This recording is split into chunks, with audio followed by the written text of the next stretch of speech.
Well, hello everyone. My name is Dr. Max Falkenberg. As I just said, I'm at the Central European University. And today I want to tell you a little bit about deplatforming. So I'm going to take you back to the glorious green pastures of the end of COVID. Back in COVID, something interesting for people interested in misinformation and disinformation is that we actually saw some interventions used in the wild. So in the good old days before RFK was actually a government official, people were being banned from platforms, and we could actually test what was happening when these interventions were used against mis and disinformation. And one of the most controversial interventions is the question of deplatforming. That is, you take a social media user and you ban them from the platform they are active on. And this is exceptionally controversial. You know, when we talk about censorship or not censorship, this definitely is some form of censorship. And there are ethical questions about whether this is the appropriate step to take. I'm going to avoid those ethical questions for the moment. But it's not 100% clear whether this works or not. And part of the reason it's not clear whether it works is it matters what do we mean when we say an intervention works. So I give you one example. So this is a study from a couple of years ago in PNAS, and they looked at Facebook. And they looked at 6 hate organizations, and certain leaders of these organizations were deplatformed. And then they looked at whether these organizations had increasing views in the future, decreasing views, or whether nothing changed.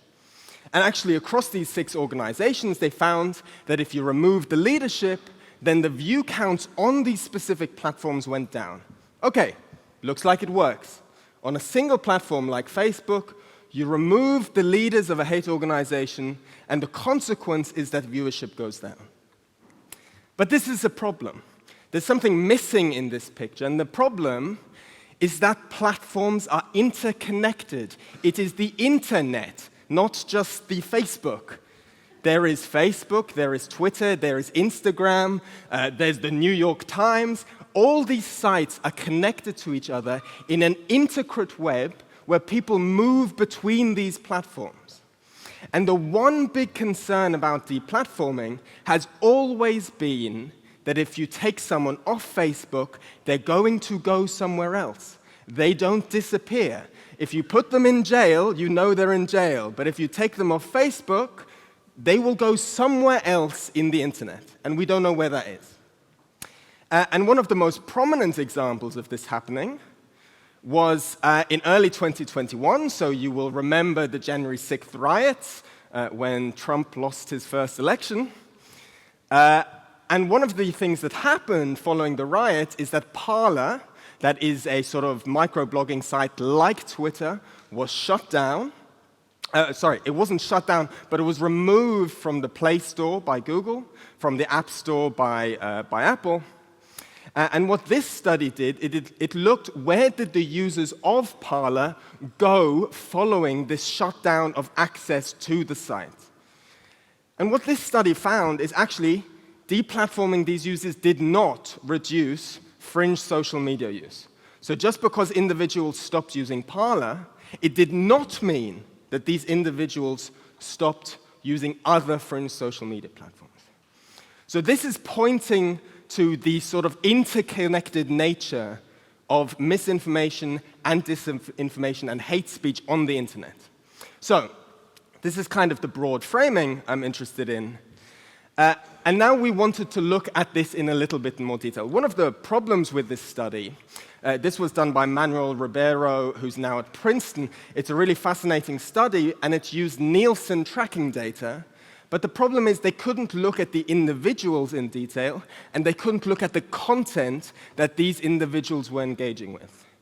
So what we wanted to do was do a similar kind of study, but really focus on the individual users and focus on the content involved in the transition between a mainstream platform like Twitter, whether we still want to call it mainstream or not is a different question, but let's say, for now, a mainstream platform like Twitter, and one of its alternatives. So Parler I've already mentioned, but what I will focus on now is the site Getter. So many people will not be familiar with Getter. Getter was essentially a Twitter clone.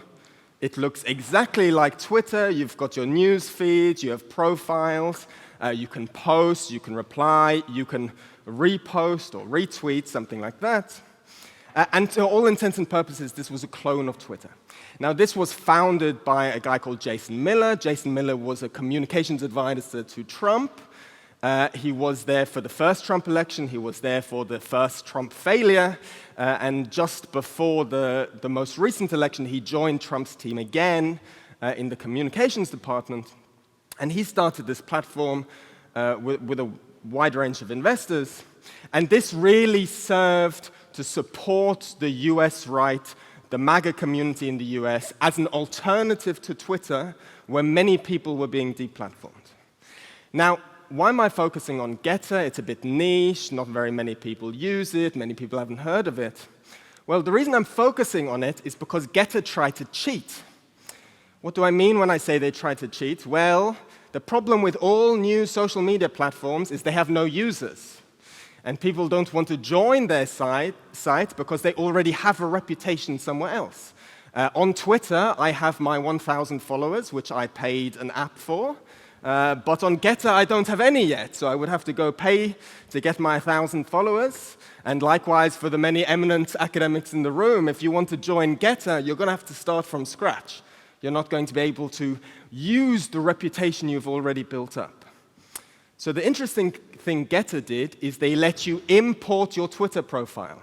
You could keep your followers, you could keep your number of likes. So you will see that apparently Tucker Carlson has 730,000 followers on Getter, despite the fact that actually there were not 730,000 users at the time this photo was taken. But it meant that this data about the importing of profiles, this was available in the metadata, which we could collect. And that means we could look at profiles on Getter, on Twitter, and we could match these profiles in a way which, importantly, did not break any data protection laws. So you're not allowed to, in general, go around matching accounts, but if Tucker Carlson has said, this is my imported Twitter profile, then we're safe, okay? So we could have matched accounts, but the interesting thing is because this was during that COVID period, many people had imported their accounts to Getter, and then they got banned. So InfoWars is a good example of that. InfoWars joined Getter. They imported their 450,000 followers, and then what happened is they were banned from Twitter. So that means we could see their Getter account, we could see in the underlying data that they had formerly used Twitter, but when we looked for their Twitter account, we couldn't find them. And actually, in the good old days when Twitter still had a functional API, the API said that this was a suspended account. It wouldn't give you any details. We couldn't retroactively get that data, but we knew that this account was no longer active on Twitter. Okay, so this is interesting now, because I now have two cohorts of people. I have a cohort of people who are active on Getter and still have a Twitter account. And I have a cohort of people who are active on Getter and no longer have an active Twitter account. And this means I can now do a comparison. So I'm going to show some charts. I'm very sorry about this. But I will sort of run through 4 groups that I'm going to point towards in the graphs I'm going to show you. So 3 or 4 groups, depending on how you count them. So firstly, we have these matched users. I've drawn them twice here. These are the same set of users. But the first, which is this brown dashed line, that is these users on Twitter. We then have the exact same 1,588 accounts on Getter.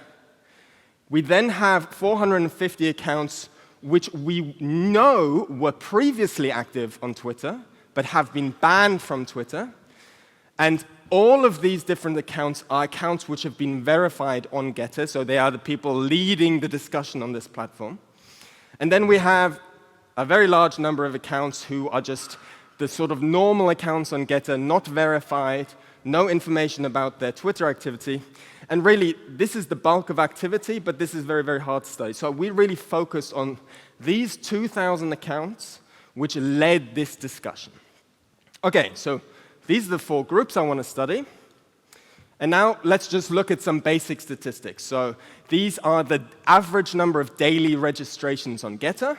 The platform was founded in July 2021, so of course, when a platform is founded, it gets an initial little boost. Then for a few months, it's stagnating. So amongst regular users, we have something like just over 10 to the 3 registrations a day. So we're talking about 1 to 10,000 users registering every day. And then we see something interesting. In January 2022, so be careful, I always get this confused with January 2021. This is not the January 6th riots. This is 1 year later. We see a second wave of signups.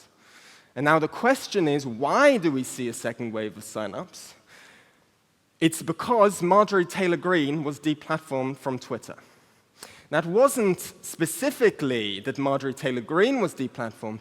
What was interesting is that Joe Rogan was opposed to this deplatforming, and as a result, he endorsed Getter as an alternative to the censorship platform, which was Twitter, formerly. So Getter branding itself here as a free speech alternative to what Twitter had previously been. So if you see that, this is when Marjorie Taylor Greene was deplatformed. That's when you had the Joe Rogan endorsement. And we are talking about daily registrations of 10 to the 5. So we're talking 100,000 registrations every day for a few days in January. And this coming from essentially one man's endorsement. This is how influential a single celebrity can be for the life or death of a platform. Now, why have you not heard of Getter? It's because something bad happened, and it's that Joe Rogan, after about a week, realized it was a fraud, this platform. He realized that all this thing about keeping your followers, you can retain the network you had on Twitter, it essentially was sort of varnish over the reality, which was really quite a quiet, not busy platform where not a whole lot of users were actively taking part. And what do you see? You see that amongst users who joined in July 2021, these users remained active, so this is the percent that survived for some period of time. So these are the ones who joined in July, and you see amongst users who were banned or matched, so that includes these accounts active on Twitter, they remained active for some period of time. And then you have this event where Joe Rogan leaves Getter. He attacks the platform for being a fraud, and what you see is amongst non-verified accounts, you see amongst the accounts who are verified, but whose Twitter account remains active, you see a sharp drop-off in how active these accounts are on Getter. But what do you notice about the banned accounts? You see essentially nothing happens. Those accounts who had been removed from Twitter, who had no way of going back to this mainstream platform where they had this established community, they remained active on this platform. So these are the accounts who joined in July 2021. You can do the same analysis on the people who had newly joined in January 2022. So they had been there for a matter of days by the time Joe Rogan attacked the platform. And what you can see is that a celebrity can kickstart the growth of a platform, but just as quickly as they can build your platform up, they can pull your platform back down. That's one of the important takeaways of this. That even though now in 2025 the social media landscape has evolved, we should not underestimate the power of very specific celebrity endorsements. Okay, so if you just look in general across how active these cohorts were in time, you see that most non-verified users were not very active on this platform. Likewise, in green, those users who had access to Twitter, while they did join the platform and use it for some period of time, on average, they were not very active on the platform. However, banned users, about half of all the banned users we had been able to track, half of them were active on average on a daily basis. It's worth mentioning, though, that this does not even reach the average activity on Twitter. And you know that people said they would leave Twitter precisely because of censorship. You actually see almost no change in Twitter activity, despite the fact that many users were deplatformed. So it's not like people left in protest. It's like, Twitter's no longer pro-free speech, we're going to leave. There is no evidence that people actually, in a concerted manner, left Twitter as a result of these deplatformings. So the question is increased Getter use amongst these banned Twitter users, is that actually problematic?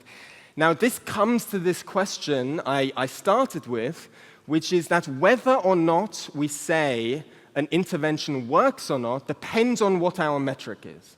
So you can talk about what influence an individual can have over the wider community.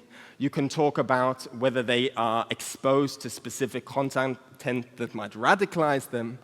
But I'm going to look at this through quite a narrow lens, and that is through the lens of toxicity. This is messaging between individuals, which is defined as toxic, aka a rude, disrespectful, or unreasonable comment that is likely to make you leave a discussion.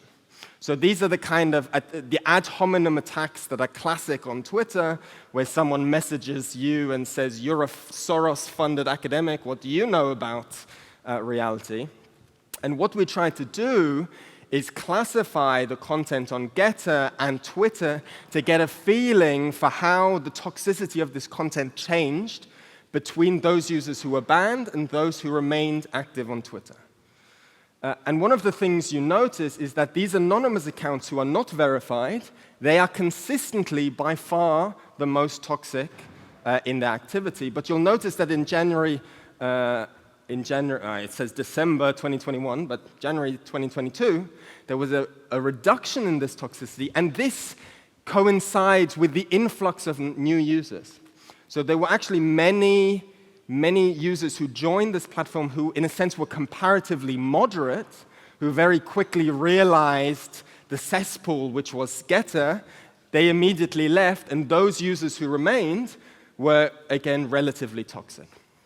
But what I want to focus on here is you'll notice that amongst those users we had verifications for, Twitter users were generally more toxic than Getter users. And that seems counterintuitive. You have this right-wing echo platform that builds itself on free speech, and yet, if you look at the data, it appears that the users who are active both on Getter and Twitter are more toxic on Twitter.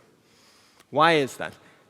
I do not have a solid answer for that, but we have a hypothesis.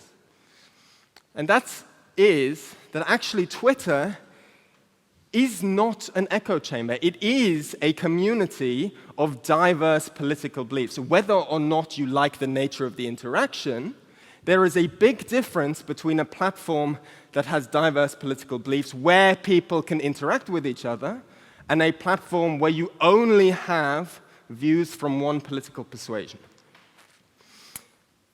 And I just took Liz Cheney as a good example. This was a couple of days ago. I looked for this, and if you look at any post of anyone who is politically controversial on Twitter, if you go into their comments, you are going to find abusive messaging. And actually, we can quantify this, so you can take the ratio of how often an account is quote-tweeted to retweeted, and you can see that those people who a community only ever quote tweets but never retweets, they receive a lot of toxic messages. And this is specifically for this community of right-wing users from Getter. I will just skip this quickly. But actually, we looked at this across several different countries, and you find that this abusive messaging, so this is this toxicity difference here, this is the difference in abusive messaging across political groups as opposed to within them. This result is robust across 9 different countries we were able to study. And importantly, it's true both on the political right and the political left. Abusive messaging is not unique to the political right. Maybe certain kinds of misinformation are, but certainly abusive messaging is not. OK, so that's pretty much all I wanted to cover. While I have you, some final thoughts and observations. So the important point I want to make is that fringe platforms live and die based on what the mainstream competitors do. It is very difficult to start a new platform if the competitor is not leaving you a gap to move into. Celebrity endorsement. This can be really critical for the success of a platform, but lo and behold, what happens if you piss that celebrity off? If they no longer like your platform, they can kill it. The way we've framed it, we've talked a lot about how Twitter actually isn't an echo chamber. There's a lot of abusive messaging, but this is, of course, of a certain type. And the last thing I want to emphasize is that despite me mainly talking about the US, I want to be careful not to overgeneralize. Different platforms are different. Different countries behave differently, and we should be cautious not to assume that these results, which were largely for the political right in the US, they generalize to other countries. So this was my work on deplatforming. Most of the time, I'm actually interested in polarization. And just with this last point in mind about trying not to overgeneralize, I'm going to plug this preprint we released just last week. So this is a review where we talk about why we need to be more careful in how we talk about polarization between countries. This talks also about polarization on social media and differences in how the internet is regulated. So please do check that out. This is the paper in which we discuss these results on deplatforming. And with that, I've run out of time. Thank you very much. I have to legally thank my funder, the European Union, who still gratefully gives me money. And apart from that, thank you very much.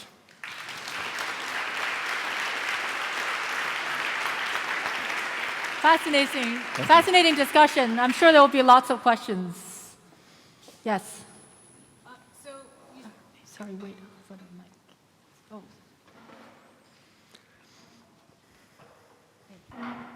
So you seem to suggest that deplatforming has kind of mixed effects, but to me, it works, right? Because we see that these platforms don't seem to be drawing people to them. Once you've deplatformed someone on Twitter, it's not like people are really engaging with Getter, but perhaps those people who are on both become more mean on Twitter. And so is the solution to just deplatform the most misinformed people and then engage in content moderation so that the toxicity doesn't spread, or what would be the remedy to this?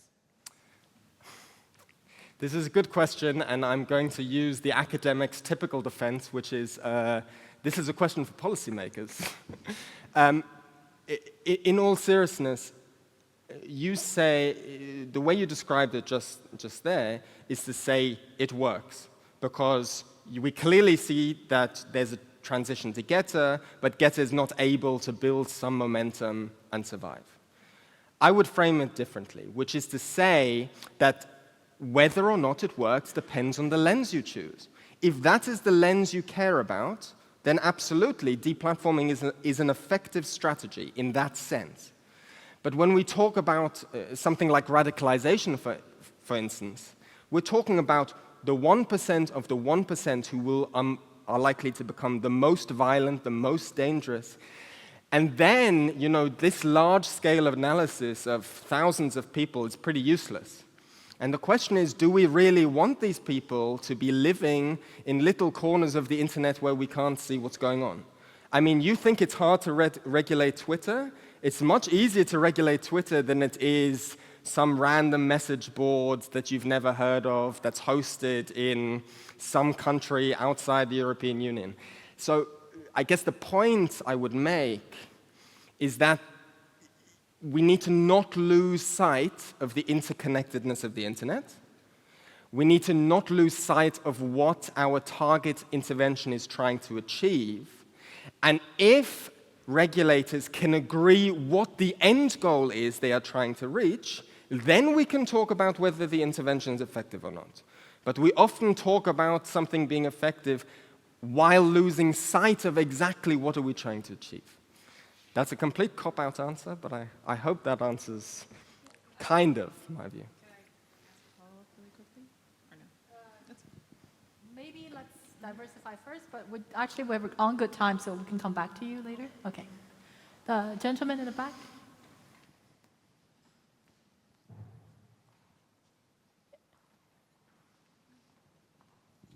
Hi, thank you so much for your presentation. So just building on Joe Rogan's comment that these apps are quote-unquote fugazi. Yeah. From a functionality perspective, right, something like Getter, Parler, Gab, they're pretty much unusable for most people, right? I've used them a lot in my research. Even trying to conduct targeted keyword searches on those platforms is relatively impossible. So I guess the question specifically when it comes to things like toxicity is, are people more toxic on Twitter, do you think, because they're getting an incentive from the community that exists and from the actual functionality of the platform? Or are they more toxic because there's kind of an implicit necessity to be more toxic, if that makes sense? I'm asked questions along these lines a lot, and it is the question where I would say I'm typically most out of my depth. So I am a physicist, and frankly, I know nothing about psychology. I have eminent colleagues over here who spend every day thinking about exactly these questions.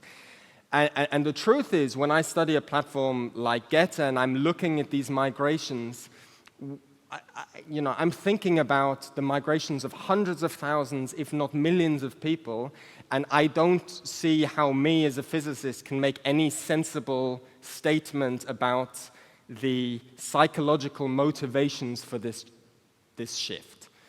What I can tell you is that those users who could go back to Twitter, they did. And those users who could not go back to Twitter, they didn't. They stayed on Getter. Or maybe they used another platform. But at least in my work, I try to avoid ascribing specific psychological motivations because I don't necessarily feel I am the right person to speak on that. Very engaging conversation. I'm just curious whether deplatforming will also mean that some of those users will go to private channels like Discord. And then while we've deplatformed them from the general population of social media users, we're then creating an environment for them to get radicalized in sort of these private networks. Is that, I'd just like your thoughts on that. I mean, this is simply true. You are absolutely right. It's not happening to everyone. It's not that every user will end up on some radical Discord channel or Telegram page, but it will certainly happen with some subset of users some of the time. And, I talk about the whole interconnectedness. Okay, my slides are gone. I talk about the whole interconnectedness of the internet, and yet, what did I do? I spoke about two platforms. And why did I speak about two platforms? It's because a physicist working with a computer scientist and with a lot of resources, the best we could do in terms of the data available to us was two platforms. So how you are meant to even approach studying these kind of problems about migrations, not between platform A and platform B, but between platform A and the rest of the internet, I don't really know how to start. I just think one thing, we simply don't have the data, and it's not clear to me where in the foreseeable future we are going to get this data from. And the second thing is that I am keen to avoid, at least in my own work, research that does this in too piecemeal an approach. So this is where it's sometimes difficult for us with regulations because if you look at the proposals around the Digital Services Act, those are lots of regulations that apply to a single platform, but we are often interested in an ecosystem of platforms. And if I can get one kind of data from platform A, but a different kind of data from platform B, this makes it very hard for us to do studies like this. I mean, I can tell you that I've recently been working with LinkedIn data, and I don't even know what the data means that I'm looking at. They've given me something, but I don't know what it is. So, yeah. Hi. Thank you. Great talk. Alex Morozov, Vivo Partners. We're building a think tank focusing on health misinformation. And having crashed a couple of anti-vax conferences recently, I can say that people wear this sort of deplatforming as a badge of honor. And in the US now, a lot of the folks who were previously deplatformed are now in power and in charge, and there's talk of, you know, freedom of speech. And so perhaps in an emotional sense, this deplatforming actually made things worse by promoting these fringe voices. Would love to hear your thoughts on this. I'm going to get myself deplatformed if I now... I mean, I'm up here for another 6.5 minutes at best, so maybe I should use the time. Again, I'm going to use the cop-out and say I don't feel qualified to really say whether the politics of 2025 is the result of the deplatforming of 2022. We're talking of questions of such a scale and magnitude that, frankly, if I stood here and told you yes, I mean, then someone should take my money off me, to be honest, and hire someone else. I have my own personal views. I think deplatforming and content moderation can be weaponized, and we need to be extremely careful about doing it in a manner which is ethical and considerate of the communities we are engaging with. But I really couldn't, in all honesty, say to you now what would have happened had we not deplatformed these users in late 2021, early 2022. Would the world be different? I don't know. I suspect probably not, but I don't know. Please.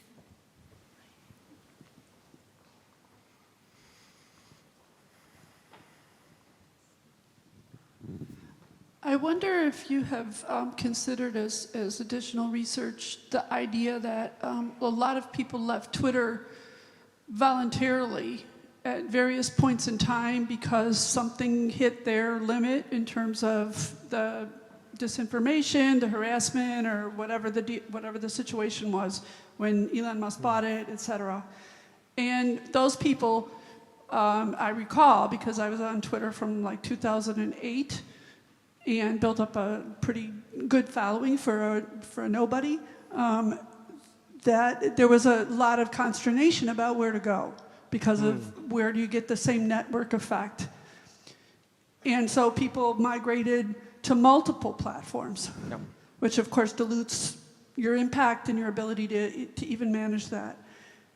At this point, there might be some critical mass on Threads, there may be some critical mass on Mastodon, there may be some critical mass on Blue Sky.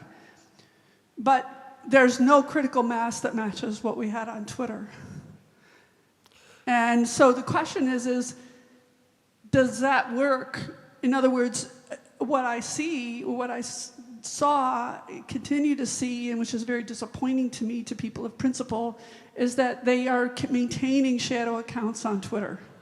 So just like your idea of people that were not banned, but maybe went to Getter to try it out or whatever, they're trying to play all sides because they're worried about that critical mass, about that network effect.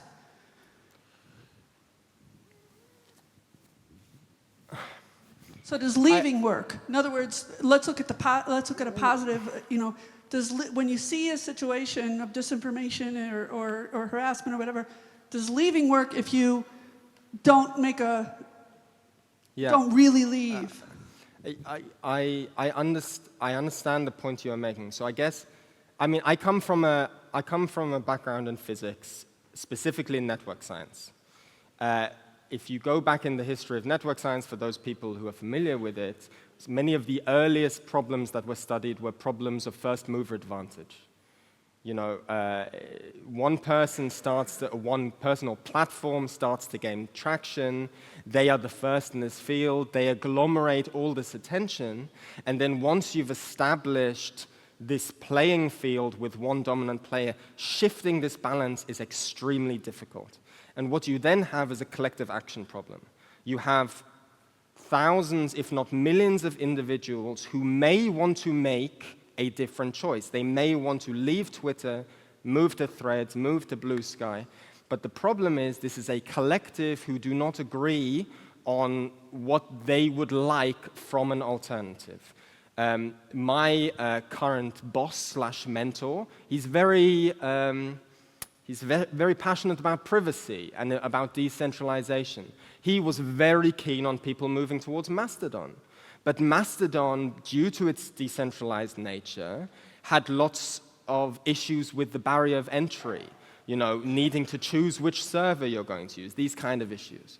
Blue Sky is essentially a centralized platform. It can be decentralized. The protocol could be stretched beyond what it is currently. But it is centralized, so the barrier of entry is lower. And that's why, at least recently, Blue Sky has arguably had more success than what Mastodon had when Mastodon was first attracting people from Twitter. There's also a never Facebook cohort. So no Facebook products ever. So Sure, absolutely. But one of the big challenges is also that we live in a globalized society. So I notice, for instance, that you have a lot of people on the political left in the US who find Twitter absolutely abhorrent. But actually, if you look at the demographics of Twitter, one of the most politically active countries is Turkey. And to be honest, they probably have absolutely no interest in the politics of Musk and whether or not he is a good arbiter for this platform. They're going to carry on using it just as they have always used it. The same can be said for the very large number of Indian Twitter users. So we need to be careful about, when we're talking about these communities of social media users, what are we talking about? Are we talking about people like us sitting in a nice room in Cambridge, or are we talking about the wider demographic of users using these platforms? Do I think a migration is possible? I would say, as a last thought, a critical mass is not saying as big as possible. A critical mass is precisely the threshold at which you reach sustainability. And maybe Blue Sky is at that threshold. But I can tell you one thing, if Elon Musk sells Twitter and it goes to someone the political left like, Blue Sky will die. It'll die in the space of a month. I'm not going to bet my small salary on that, but that would be my bet. These platforms are interconnected, and we need to be careful about the choices we make because it'll affect, how sensitive we are to top-down control in the future. We have another question from the back. Yes. Hello, Mike here at the back. Where am I looking? Hello. Yeah, hi. If the metric you've chosen is radicalization, presumably that will happen regardless of whether someone is deplatformed or not, because if we mean radicalization is more extreme behavior, typically bad actors will use big platforms with high levels of engagement, but radicalization will probably take place off of that platform somewhere else. So the role of deplatforming is to try and reduce the size of the audience, but probably expecting that radical action takes place, or the radicalization of individuals already takes place on other platforms. You make an important point, and all I can say is it speaks to the interconnected nature of the internet. I mean, whenever academics do a study where they look at, content on Facebook or content on Twitter, there's always an assumption that that is the important content for their decisions, not everything else going on in their lives. And while I agree with you, I have absolutely no idea how we are going to start studying problems that are so distributed across the internet with the current state of the data we have. I don't even know how to approach it, to be honest. And especially with something like radicalization, it's something that's extremely hard to measure. It happens over relatively protracted timescales. People don't totally agree with what it means and where the threshold is. So these are all problems that make it difficult for someone like me, who is very data-driven in my work, to approach a problem like that. We have time for one last question, if there is one. Yes. Okay.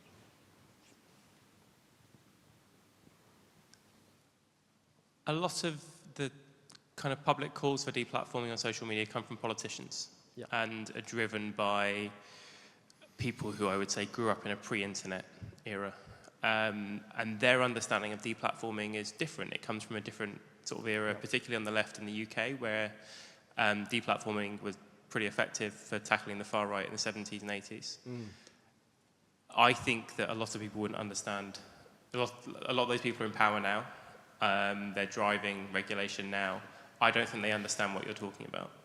And I think that there's something about really explicitly framing this for that audience that would be really helpful.